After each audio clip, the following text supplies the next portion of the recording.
why would I be anything else than I can be me? No, but seriously, like, I could just do me, like I could just live my life as me, just whole, complete, just myself.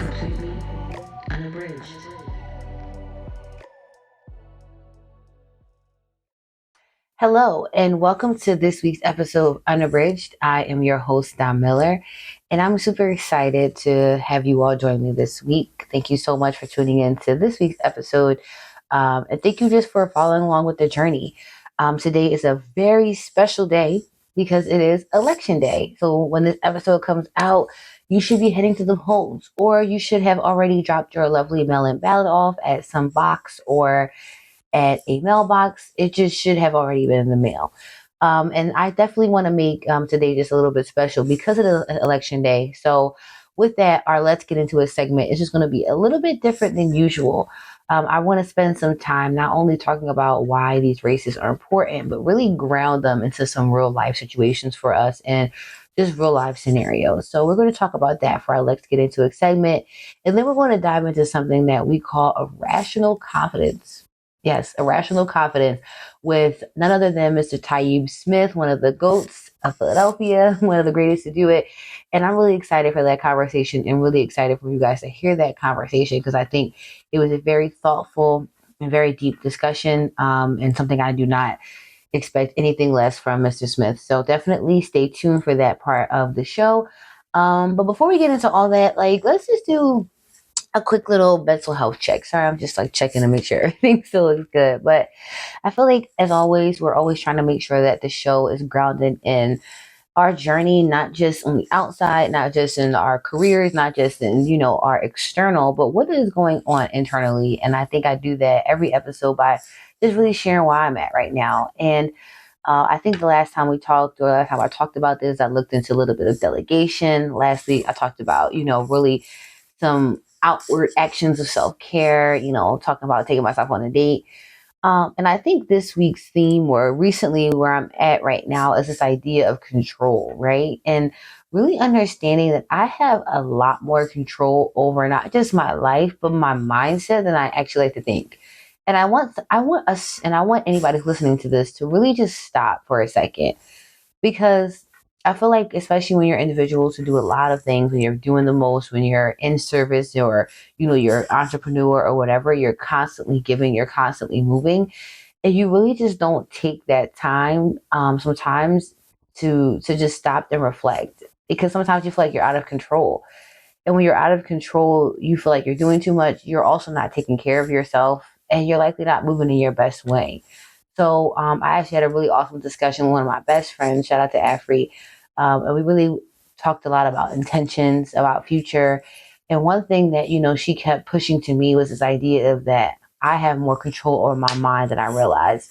And in doing so, I have a lot more control over my behavior, my emotions, and thus my surroundings. So definitely want to really dive into this idea of controlling our minds and really reflect on that and how we move forward. So thank you for hearing me a little bit and, just think about what you're thinking about and be very thoughtful with it. I don't know. But let's get into the episode. I'm super excited. As I said, we have a really awesome segment of Let's Get Into It. So let's just get into it. Unabridged. All right. Yes, this is our Let's Get Into It segment. And I am excited. We have a lot going on. Election day is today. And while it may not be one of our big presidential girlies, that is definitely for next year. So, definitely keep looking into that because that's going to be a whole nother thing in itself. But this day is about our municipal elections. And I've been talking about this for a little while on the show. And I work in a municipal space, so this is something that's really real right now for me. So it is a very important day. And instead of just being like, oh, well, here's the Supreme Court guys, and here's on the ballot, and here's why it matters, I feel like I want to take this discussion in another light, right? So what I did today was, I really prepared a couple why can I talk right now? Instances for each of the offices, right? Well, not each, because if I did each, we would be here for forever because the ballot is so long. But I really pulled out a couple of the seats and races, and I want to talk about each one of them and some individual instances where they like really matter, and that why that person in that seat was important, why having, a certain judge or a certain court was really important, right? So I want to look at that at each level. So let's just dive right into it. So when you look at our lovely show notes today, you will see that I just provided a really quick overview of, what's on the ballot today, right? On the city side, if you're in the city of Philadelphia, you're voting on our mayor. And for the city of Philadelphia, this would be our 100th mayor. And that's monumentous, especially because the fact that we could potentially have our first woman mayor and it'll be an African American woman. Now I know a lot of the girls are gonna be like, "Well, Dom, how do you know already?" Because that other side does not matter. This is Philadelphia, where we are a majority Democratic city. So the race that really mattered happened in March, and that was the primary. And the primary winner was Sherelle Parker. So there is a great chance today, unless David O somehow rallies enough gun violence advocates and a bunch of Muslims that are mad at Sherelle Parker. Like I don't see how he would win, right? So likely by the end of today at 8 o'clock, we will have our first woman mayor as our 100th mayor of Philadelphia. And granted, like the mayor is a position that we kind of understand fully what they do, or we understand their importance because it's really like one of those top of the ticket races. But we're still going to talk today about like exactly why who's in that mayor seat matters and like really how that reflects in your day-to-day lives. We also have city council seats on. And even though similar to the mayor's race, city council seats were really decided in March, there are at least two seats on this city council right now that are up in the air and that are very contentious. And we're going to talk about that as well. And then finally, we have our courts up. And we have Supreme Court, Superior Court, and Commonwealth Court that are also on the ballot right now. And those are extremely important. And we'll get into those as well. I was going to talk a little bit about what the numbers are that you have to select. But again, if you go to the show notes, I did provide and talk about like not only, what the seat is, but as well as what number you're supposed to select. Because for some of these seats, you're picking more than one person and it's a little confusing. So definitely feel free to check out the show notes if you're going to go vote today. I put some awesome links in there with some guides about each candidate, what they're running for, how you can find out more about them. So definitely want this to be as helpful as possible because, we appreciate you for voting and I just want to make sure it's easy. So let's get into it.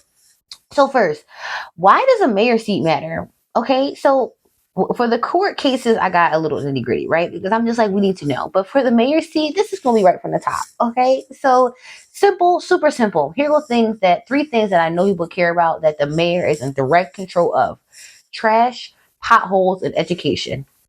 Yes. What? What? Yes, those are it. Trash, potholes, education. Now, granted, there are millions of things. Like I'm not even exaggerating. Millions of things that the mayor is responsible for. However, the things that we see on our day-to-day lives, trash, potholes, and education, are controlled by the mayor. Trash, because trash is an executive function of the city of Philadelphia, right?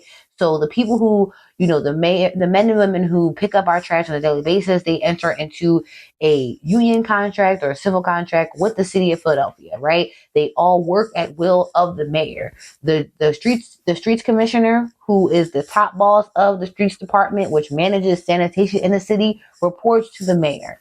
So when sometimes your trash is not getting picked up on time, somewhere in between the line, this union and your mayor are not getting along.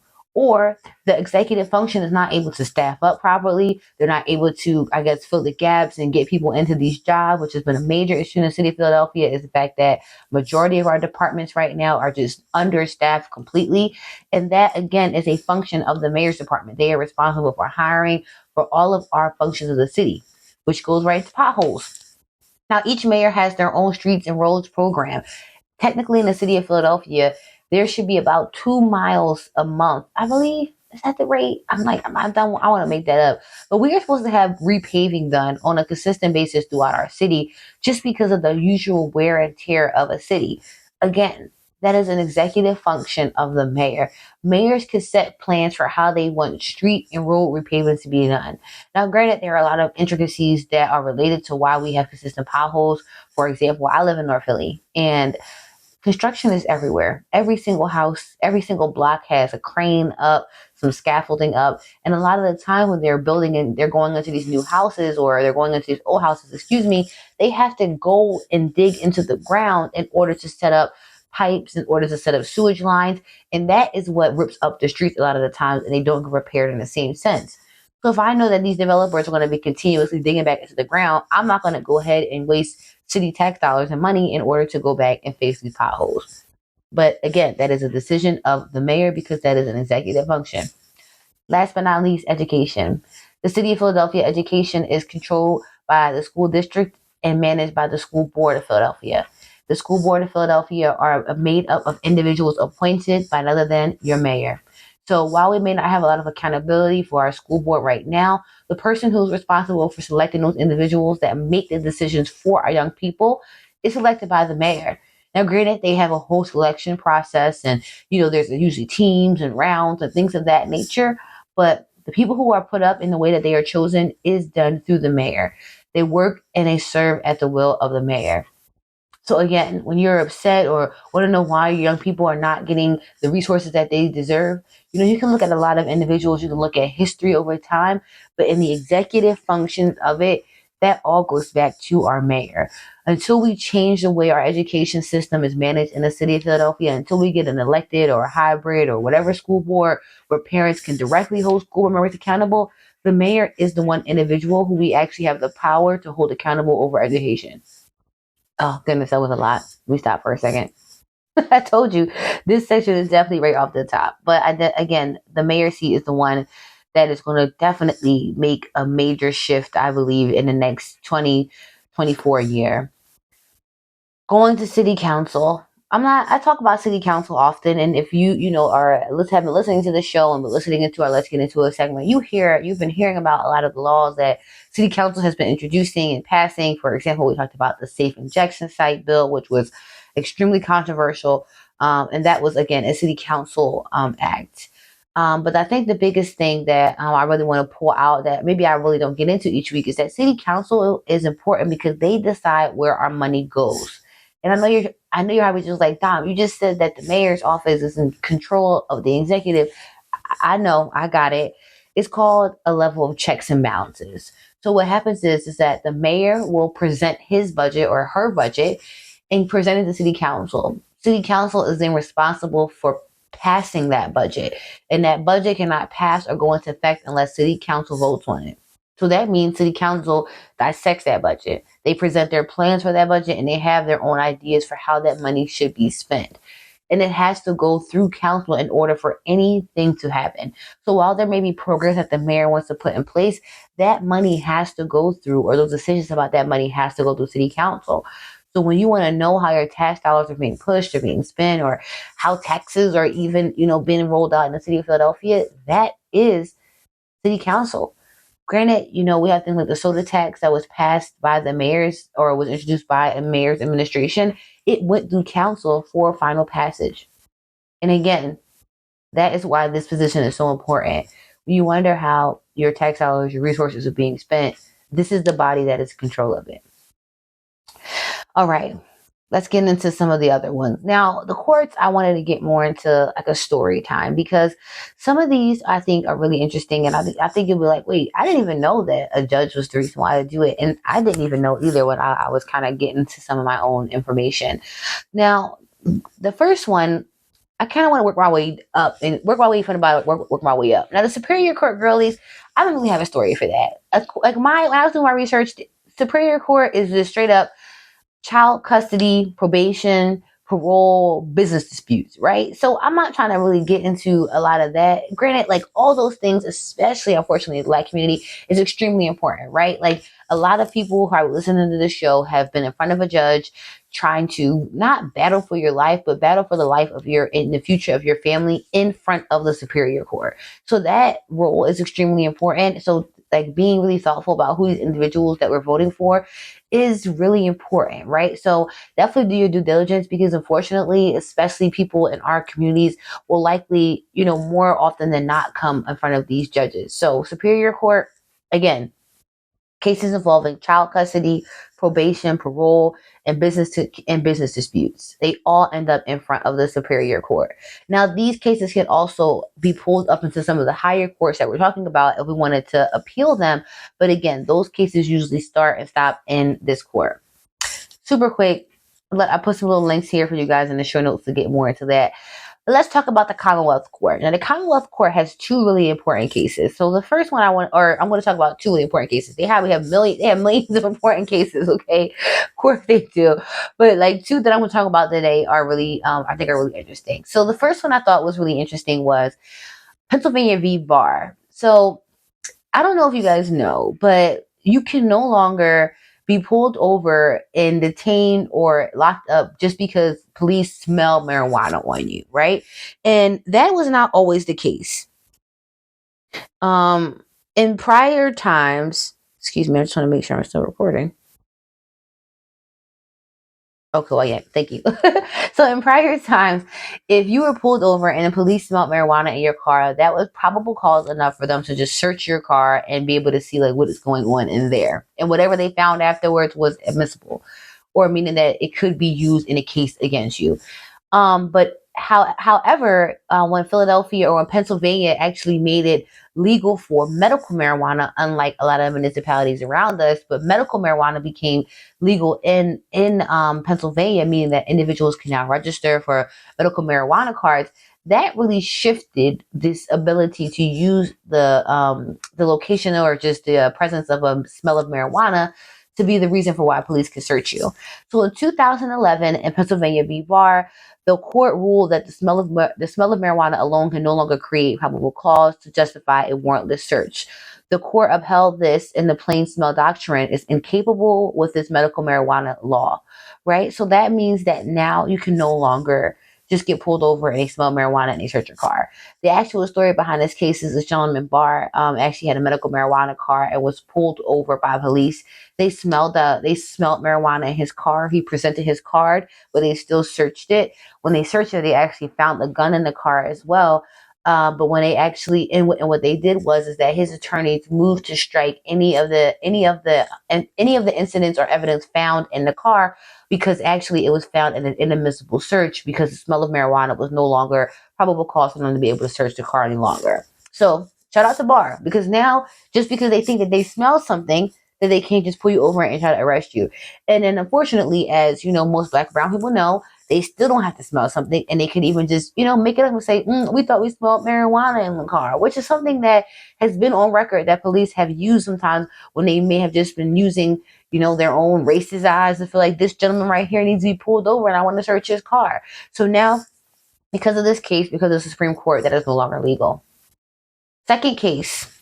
This one is really important, and I think education kind of reigns through all of these instances in courts that we're talking about, which again probably goes back to why our education system is all over the place, but I digress. So on February 2023, a historic victory for Pennsylvania public school students. The Commonwealth Court ruled that the Pennsylvania school funding system is unconstitutional and must be reformed. So what does that mean? The Commonwealth Court, a judge, ruled that the way our schools have been funded in the state of Pennsylvania is completely unconstitutional, meaning that they have been underfunded at rates that are just terrible for years, right? And that means that now the executive, the legislative branch, as well as what they're saying in here, education partners, have to really create a plan for how school systems should be funded. This case came about because organizations, parents, labor organizations really sued the Commonwealth. They sued the Commonwealth of Pennsylvania, and the judge ruled in their favor because they were looking at the conditions of their schools. They saw the cracked walls and the paint and the lack of resources and, like the inability for young people to actually read. Like, they looked at those things and said, somebody is responsible for this. It is our right. We have our right to an education. And when you look at it from that perspective, that is when the court becomes so important, because it's like, somebody is responsible for this. Whose fault is this? And that is exactly what happened in this court case right here. And because of the court and because of the court's ruling, now it is up to right now Governor Shapiro's administration to really look at and change how we're doing the funding formula. And the House Education Committee is actually going on tours around the state to talk to education advocates and leaders to look at what this funding formula could be, because we are in the cusp of right now changing what funding for education should look like. And that's actually not just groundbreaking for Pennsylvania, it's groundbreaking for the nation. And again, that all started with the ruling from a Commonwealth judge. Who you voting for today? All right, that was a lot.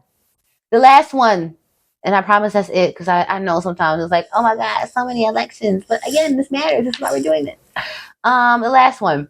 Now, this one isn't really a story because we was all here for this, and y'all saw this. So I'm not going to act like y'all not going to act like y'all didn't see this. So remember when a crazy man named Trump tried to take over elections? Remember January 7th when a group of rabble-rousers, rabble-rousers, I hate that word, when a group of American terrorists, yes, I said it, decided to attack the Capitol when all that foolishness was going on, and they were also using the court system and saying that it was fraud here and 32 people were voting twice here in this state and we got to overturn the election, and Trump was calling judges and judges of elections and cursing them out and threatening them. Remember all that foolishness was going on? A lot of that foolishness stopped because of a court like the Supreme Court. All of those cases that their lawyers brought forward, and in Pennsylvania, there was a case where 14 Republicans, 14 crazy Republicans brought forward a case to sue in order to change the result of the 2020 election. You know who changed that? You know who stopped that? A Supreme Court ruling. If it wasn't for a Supreme Court ruling, and a Democratic one, I will add, we would not likely have Joe Biden. We would likely have been subjected to another 4 years of Donald Trump if that ruling had gone different, especially because Pennsylvania is a battleground state. So flipping one state like Pennsylvania could have been drastic for the election. So again, that all changed. That was all stopped by a ruling by a Supreme Court justice, which is on the ballot today.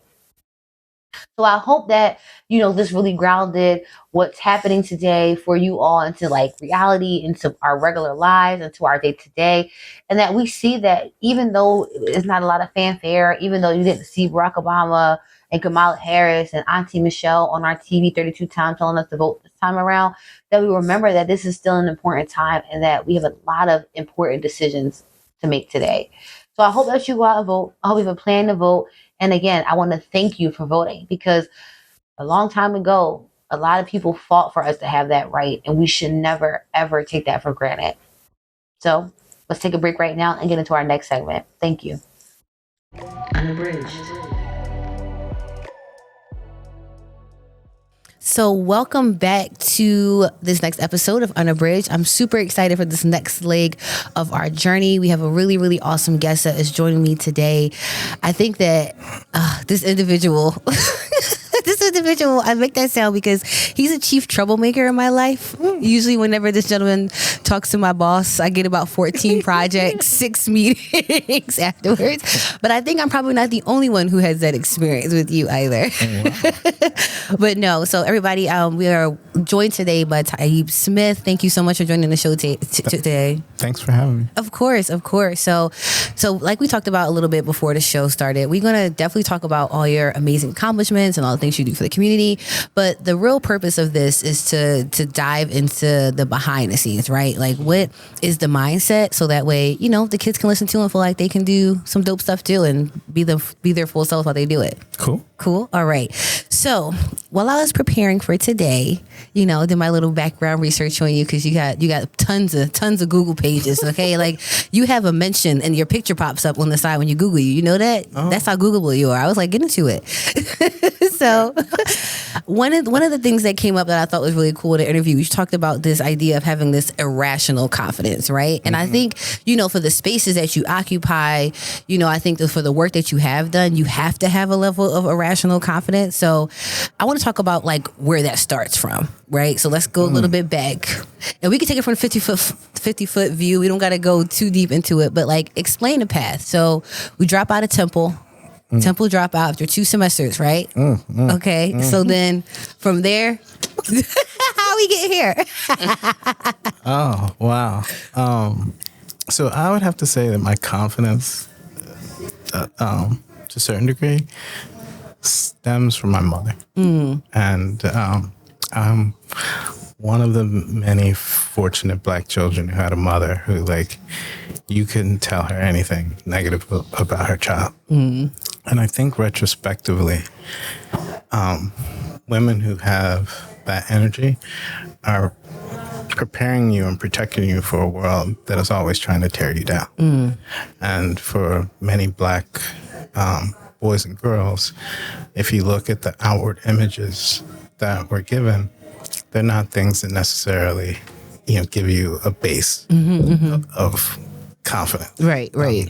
But I think, my ownership of realizing that I might have like a unique sensibility of confidence. One comes from a former colleague who said it to me almost as a slight. And I was like, what's that? And somebody explained to me it was like a sports term for the person who might not have the best shooting average, but in a clutch situation, they might just score on you. And I think about the number of times, even though I don't have the academic pedigree, I might not have the resources or lived experience, I have to compete against people and take a stance that is, from a place of empowerment, even though if I were to look at how difficult the task might be, you should be shook. Right. So I've had experiences where somebody will ask me to, speak to 200, 300 people with no notes. And when I come away, I was like, oh, I probably should have been nervous. Right. Learning that. Right. I've realized that is a privilege because, so many of us find difficulty. And it is a very complicated path to any form of like just existing or success. So that is one of my privileges that I will say I do have a certain level of irrational confidence. But maturity has taught me humility and not to look at the world with a sense of hubris. I think we definitely have to do that, especially because I think that a lot of the individuals who come on or that I want to bring on Unabridged, they pick like the most difficult fields to try to make their change in. And you have picked, arts, development, real estate, community building, like those are some of the most, I guess, difficult spaces that you could where you're just looking at the selection of it. And I think, a lot of that, and one thing that I've been seeing a lot in my interviews is that a lot of people's lived experiences really prepare them to take on those diversified roles. And I know you claim North Philly, right? I know you call yourself a North Philly native, but then you also kind of spent time in Cheltenham and in Colorado for a little bit. So do you feel like having those experiences outside of Philadelphia has kind of shaped the way that you look at change making? That's interesting. So when I lived in Colorado in my 20s, I had a sense of survivor's guilt because I was experiencing things, living in the Rocky Mountains, meeting people from around the world who were much more privileged than mine, and I had this strange guilt almost because of my family, friends, people I grew up with, cousins who I just knew were locked into a certain reality. So that's like one aspect that travel has given me. And oddly enough, I thought I would never live in Philly again when I lived out there. Listen, I tell everybody the same thing too. Like if you tell anybody like thinking about like a younger Dom or that I'm like came back here, I'm like, I live in Philadelphia. I live at 13th and Dolphin. Like what is happening right now? So I came back, I won't give you the whole long story, but I came back to help somebody move, like a quasi vacation. And I didn't realize how many things I missed culturally, from music to food to diversity. But oddly enough, at that time I came back to a different city than what Philadelphia is now. Right. And I think as I grow older, I was saying to my wife this week that it's a strange feeling to miss a place that you're still in, right? So there's aspects that feel that like not just Philadelphia, but all cities have evolved and changed through the lens of development, through migration, through just capital and commerce. Where I do have a longing for something that was instilled in me through the community I came up in Philadelphia that I don't really see that many examples of anymore. Yeah. But I've learned that is not a unique experience. No, I definitely agree with that for sure. Yeah, especially like even it's not even been a long transition, right? Like it happened very quickly. Like I remember I graduated in 2011, I want to say, and when I came back and I went to high school in Center City. So I used Center City to be like a playground for high school kids. The streets used to be empty. There was nobody at Walnut Street. There was no one out there. We just used to play and eat food and go to Liberty Place. And now like the kids are not welcome at all. And I remember when I was in high school, like that was our playground to a certain extent. And that's only between like a 8-year period. So that I get that transition being very quickly and also missing that space for sure. Cause it's definitely not what it used to be at all. Yeah. And it's not unique to Philadelphia. I think years ago through some of the work I was doing, I was looking at displacement issues, redlining, gentrification in Chicago, Detroit, Cleveland, Miami. And it really opened up my eyes that things that I were looking at through strictly a Philadelphia lens or national, international trends. And I think that Philly, we get kind of like Philly minded sometimes, and we think that like we're the only ones going through these problems. But I think that's why I wanted to ask you too about how traveling really changed your mindset around that. Because I know when I started traveling, it took me from just being a Philadelphian to being more of a global citizen. So I was able to really see myself in the world when I left Philly, but then it also made me see that the change I wanted to create was in Philadelphia, right? I was like, I know those struggles, I know those streets, I know those people. I took those SEPTA buses like the rest of those kids. So, that traveling really kind of pushed me back. So I'm always just curious to see how people who are from Philly who leave and decide to come back, like how that actually changes. And I feel like we always end up tending to go into the change making spaces when we come back. We feel like we got to bring that knowledge back a little bit to a certain extent. I think it's mixed because, a lot of people who migrate to Philadelphia who don't have relationships with past, I feel like they get a certain clean slate to not carry the baggage of what was and like kind of bring something new. Now that can come with a level of cultural incompetence and blindsided, well-intentioned ignorance. But it also can come with a lighter load to make change. I think for me, I've witnessed 2 or 3 or 4 waves of intellectual, cultural, and professional displacement, particularly for people from marginalized communities and neighborhoods, where you're pulled into a more robust metropolitan market for careerism, but because of the cost of living, because of the inability to own businesses or purchase property and homes, you end up kind of in the same rat race. And like if you move to LA for a job, but you're living check to check, but you have the accoutrements of looking successful, but you can't own a home in the neighborhood you're from or where you live contemporarily. That's why I say a lot of times, as a great grandchild of the Great Migration, I always think that we're almost always in some form of being contemporary nomads if we're not connected to a space and a place. No, that's actually a good segue into my next question, because I think because so many things that you do are so varied, I think you probably deal with transition a lot.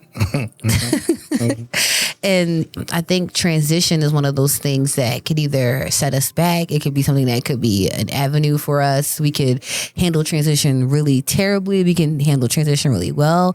So can you talk a little bit about how you handle transition, especially from, you went from deep into the music space and you're managing top artists like Jill Scott and The Roots to going deep into development space. And I think because in both of those fields you were very successful, it's like that transition was not light. So talk a little bit about that.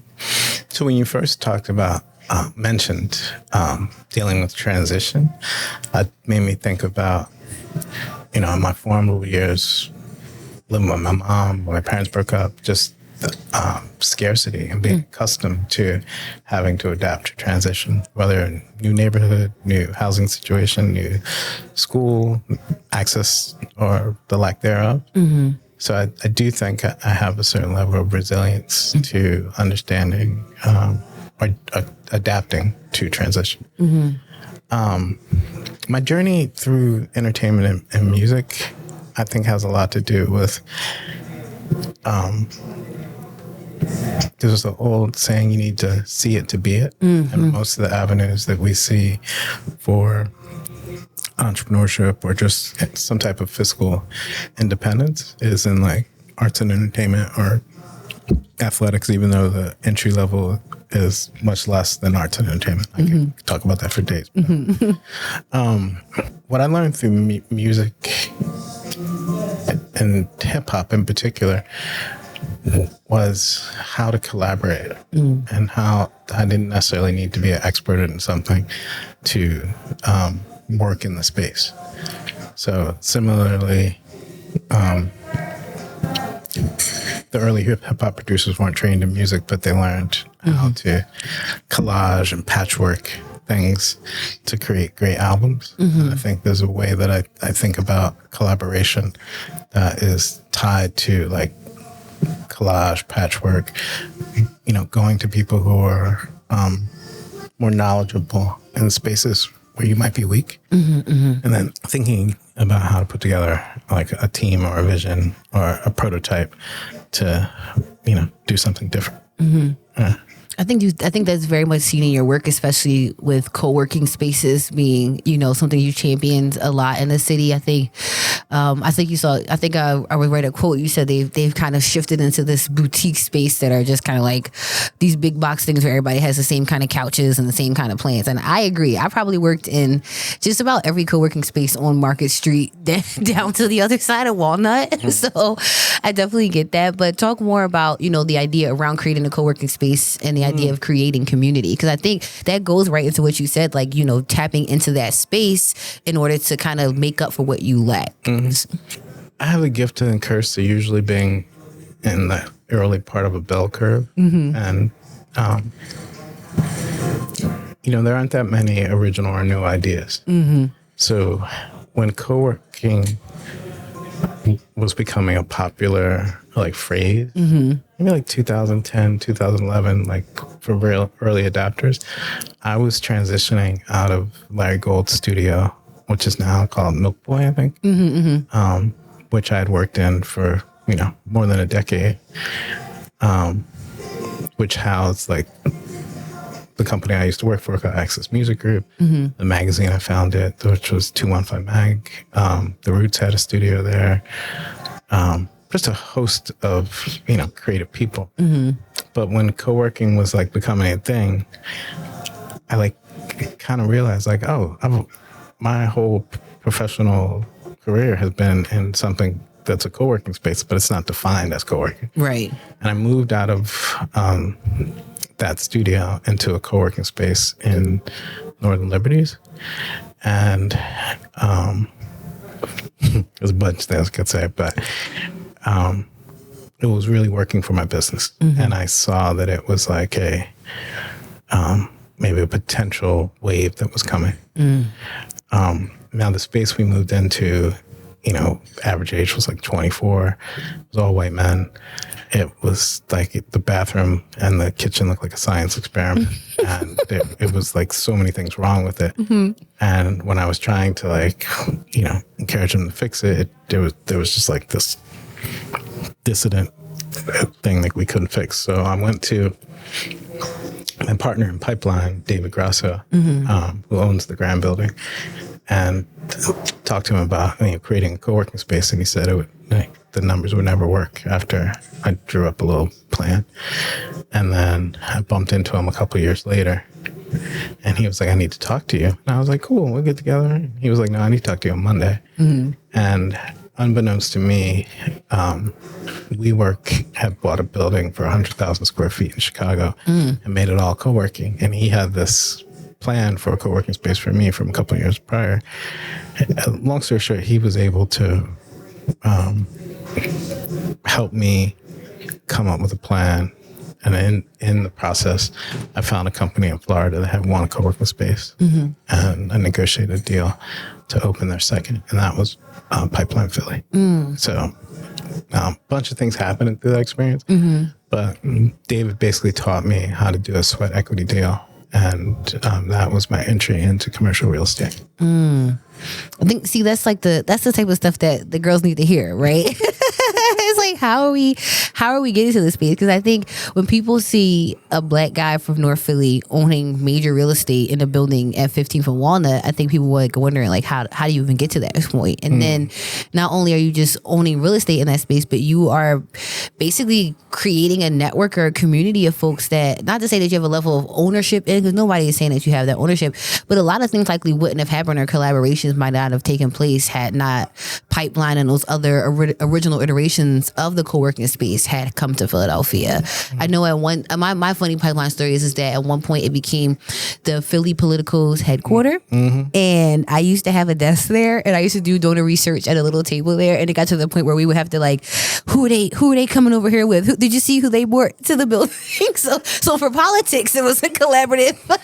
It was good for the team, but it wasn't good for collaboration. So I probably, like, when I was going through that, I probably wasn't as politically astute as I am now. And I knew what was going on the 16th floor, but I didn't really understand. That whole back corner was taken over.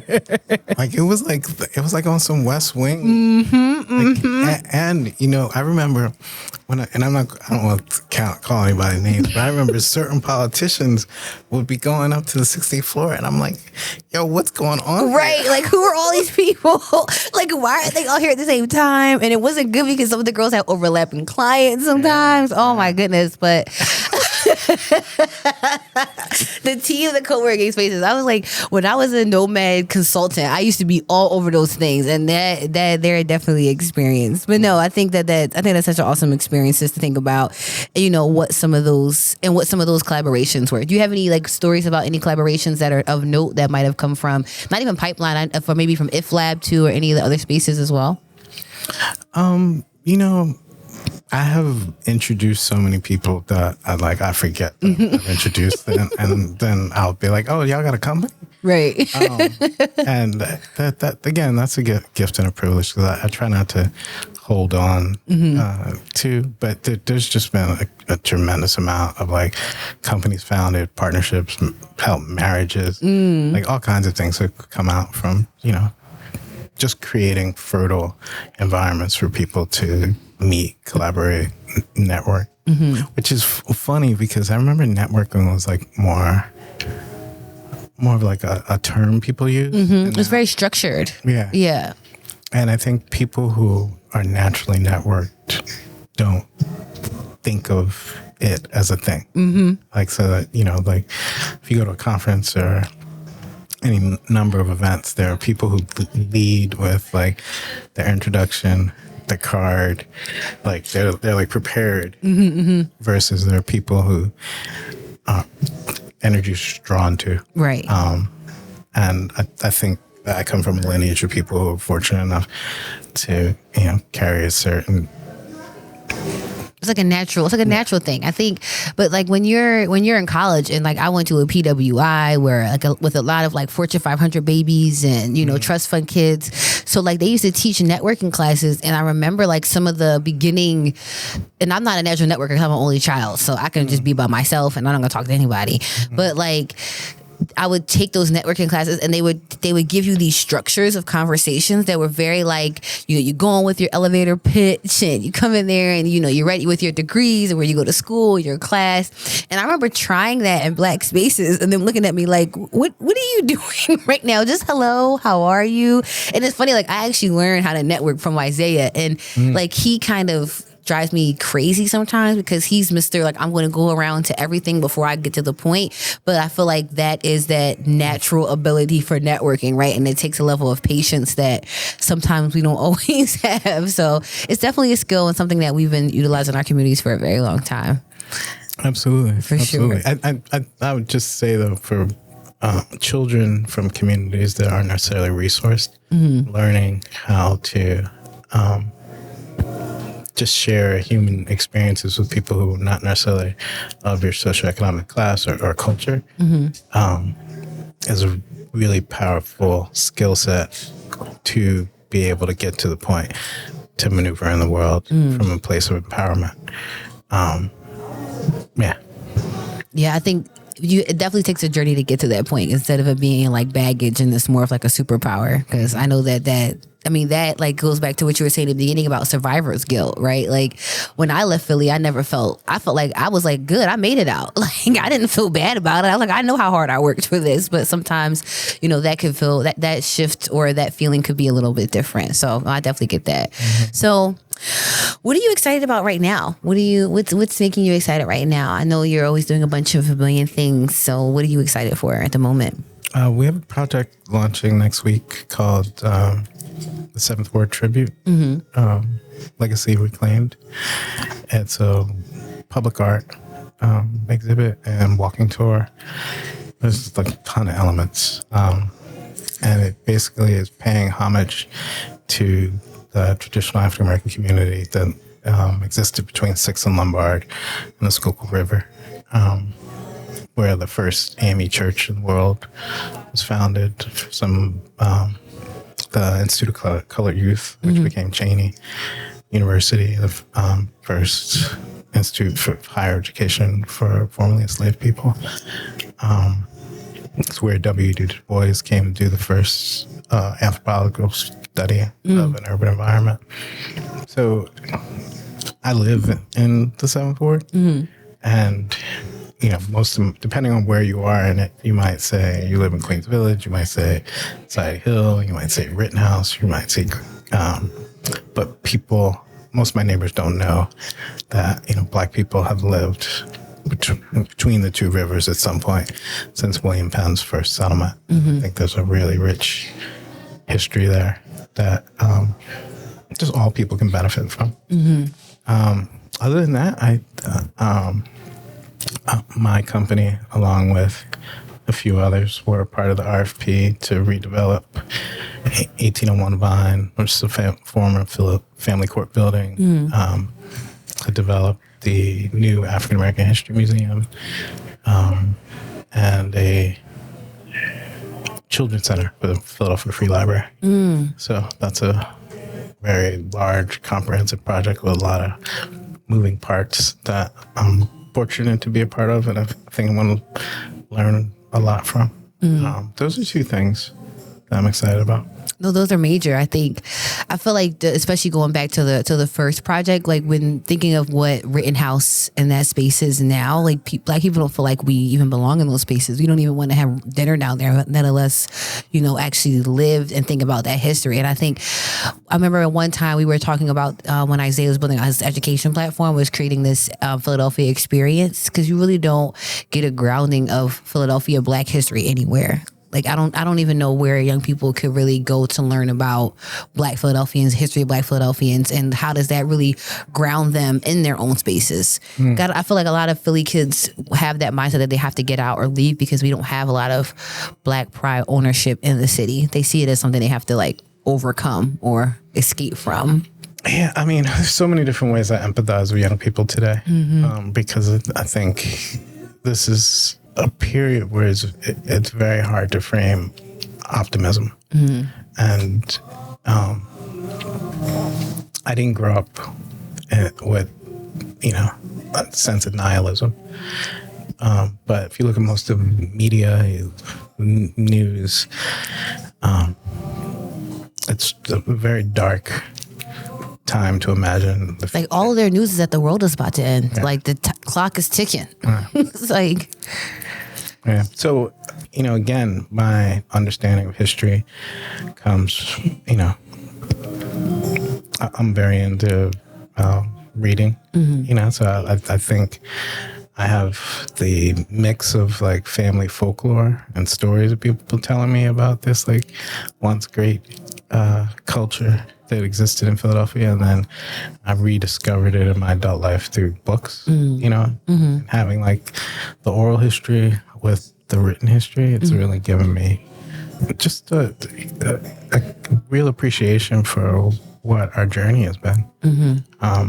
And I think if you look at African American history anywhere in the U.S., it makes me sad to hear you say that young Black people don't feel comfortable in Center City or in Rittenhouse House or in white spaces. And I understand it, and I've felt that. But I think if you are connected to our journey, it's not you who should feel uncomfortable. Yeah. Yeah, no, I definitely think that is a sentiment that has grown over time. I think, just down to policy, right? Like what is policy saying to these young people about where they're allowed to be and where they're allowed to go? And that's even if the history is there, everything around them is telling them that they should not. So, no, it's always Philadelphia. I always feel like I love her so much, but it's like an abusive relationship. Ooh, I have said the exact same thing. It is an abusive relationship, especially when you like want to be a change agent in the city of Philadelphia. You're just constantly just coming back after getting beat up, and then even sometimes if you think about even what it feels like to leave, because I have that, if we're being fully unabridged, I have that thought consistently. Like most of my education, for whatever reason, has been in New York, right? I went to school in upstate New York. I'm right now getting my master's degree in Columbia. Some of my best friends in the city are from New York, and I just like, why do I keep choosing to come back here? Or even when I think about, what a real shift looks like out of the city, something always kind of pulls me back, no matter how kind of battered you get in that space. So man, people told me to leave Philly for 20 years, and like at each different point, whether it was my connection to my mom when she was still alive, my grandmother, my sister, my dad now, there was something really special about still being able to like live well and prosper here. But it is harder for me when people tell me that they want to move on. It's harder for me to attempt to talk anybody and to like staying right. for numerous reasons. But the other thing that pains me is, in many ways, the city is changing for the better, but not necessarily for the betterment of people from the place. And I think, for a city in the Northeast with, some level of walkability and public transportation and all the things of the new urbanism that people hold in high regard, it terrifies me that we're being displaced in the era of climate migration, in the era where if you move to a lot of southern states, they don't have the same collective bargaining or protection of housing rights for renters. So I think I've been on this since I first started thinking about displacement issues, and which led me into getting into real estate. But the time is paramount to be serious about public policy, about neighborhoods. I heard you in the interview with Sierra mention registered community groups, RCOs. And, for as many people who think they're up on it can tell you about the latest brand, or they can talk about up to the minute issues internationally, but don't know how, a traffic light is fixed on their corner, or don't know, like, who influences a, almost $6 billion city budget, or it's like we're in an age where some people are encouraged to have a sense of permanent adolescence, where like you're never approaching life with a sense of seriousness, and life is not a joke. And it's shorter than you imagine. Right. I think that's how I feel when people kind of say they don't do politics. And I'm just like, politics is doing you. It's doing you right now. If you're not doing politics, it's certainly doing you. Because like the girls are active. They're doing a lot of things. So I just need for you to, I think, just to be realistic in this day and age where people are just, barely making ends meet. Even people who make good money are struggling right now, right? Like asking them to know who your ward leader is, your committee person is, your district council person, the judge of elections of your area. Like just to know that, and you're only at the local politics level and you're only scratching the surface, like that's a lot.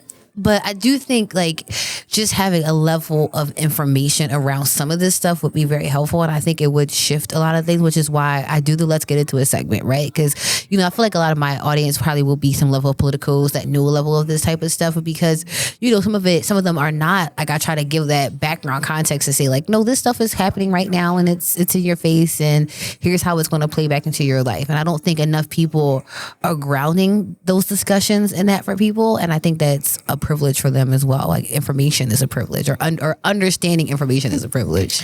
Did you watch Succession? I did. So when a dad says to his kids, "I love you, but you're not serious people."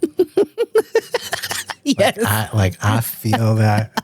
I mean, there's so many people I care about, but I just want to give them that sense. Like, yes, I love you, but you're not serious people. And that was like the lead up to that. It was like kind of the tell. It told you what was going to happen. Right. Like, I'm not giving my company to any of you motherfuckers. You are not ready for this. But like, we are in serious times, and we need some level of serious thinkers. Leadership, authors, artists, people who are making us all think more broadly about how to live, with more grace, more humanity, treat each other with more kindness, Yeah, I don't think we're having those type of dialogues any longer. I blame social media and the TikTok girls. They've just shifted, and I love TikTok, but I know the dialogue that's happening on there is nothing of substance most of the time. So, well, one thing I'll say about social media is that you have to remember that you are the product. The advertisers are the actual audience. People are spending 6, 7, 9 hours a day staring at something that is really about advertising consumption. Yep. And no matter how much you believe that you are in control, it's actually in control of you. Oh, that's so real.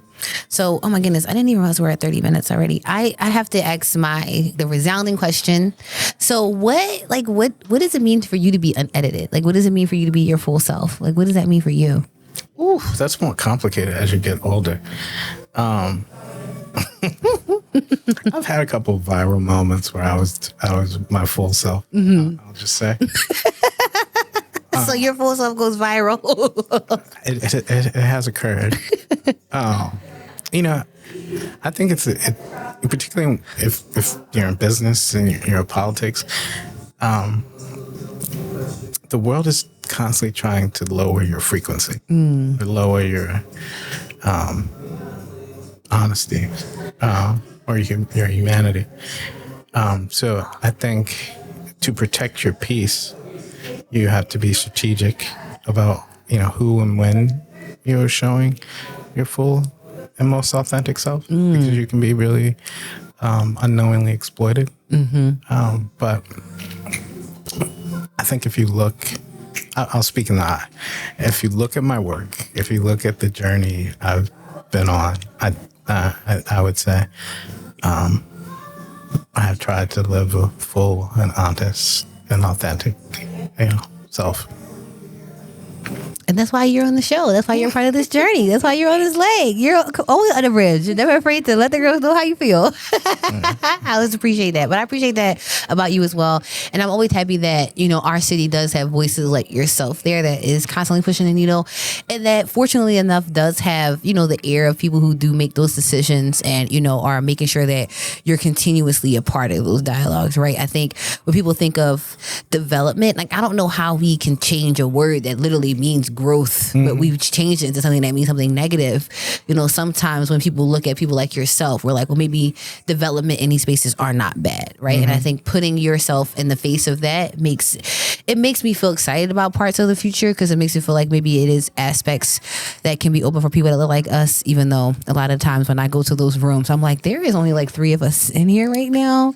So I've been in meetings with my own projects, and I've felt incredibly lonely is not the right word, but I think there's like 3% of people in commercial real estate and development look like me. And I think in the nation or in Philadelphia? In the nation. Jeez Louise. I would say that one of the reasons that people have apprehension about development is because in the history of marginalized communities, development is something that happens to you. It's not something that you participate in that is a benefit. And I think one of the reasons it's important to be at the table or in the deal is that to not be thought of or not have someone who has the capacity to think of us. Things happen to us that give the negative connotations people have with change that comes with growth and development. No, that's so true. That is because we're not there, so it's something that's like a mystery to us, and then we just kind of get the back end results where we're just like, oh, okay, well, I guess this is happening now. We have to move, unfortunately. Yeah, and there's never been any restitution to like all the different forms of structural racism that create the inequality that keeps you out of the room, out of the deal, out of the sector. So there's justified rage and frustration, but with that, you also have to have like forward movement and strategy to make change within the space. That's like the idea of thoughtful advocacy, right? Like I don't sometimes advocacy kind of pisses me off because I'm just like, I think a lot of advocacy stems from misinformation or just like the top line of that information and you kind of run with it. But that's why I think of thoughtful advocacy is like, okay, I'm not just coming down here to tear stuff down. I'm actually coming with a plan for how we rebuild. And I feel like a lot of what advocacy looks like today is not the case, right? It's very principled, and it's like, well, we stood where we stood no matter what the end result was. And I don't believe in that type of advocacy because that just tears us down. It doesn't really do anything to build us back up. A lot of us don't have a vocabulary or an imagination for solution-driven interaction, and everything is like a zinger or a tweet or a press release on holding a binary position versus trying to actually like move the needle. That's a challenge. It definitely is. I feel like we could definitely keep talking so much more. I feel like I wish I would have made this a little longer. I definitely want to have you back on the show again. Okay. If you're open to coming back on the journey with us. That depends on what Jill and Kurt say about me. Because I'm definitely going to tell them you called them the Snoop Dogg of Philadelphia. But no, Tayyib, thank you so much. We're gonna stop right there because I think we're unfortunately out of our time. But I appreciated this dialogue. It was very, very helpful. I hope that everybody listening could definitely pull out some of the gems from the discussion that we had today. I think Tayyib definitely laid down some facts as always. I'm not surprised by that. But no, thank you so much, Tayyib, for joining us on the journey today. And we'll be back with our next segment. Thank you so much. Thank you.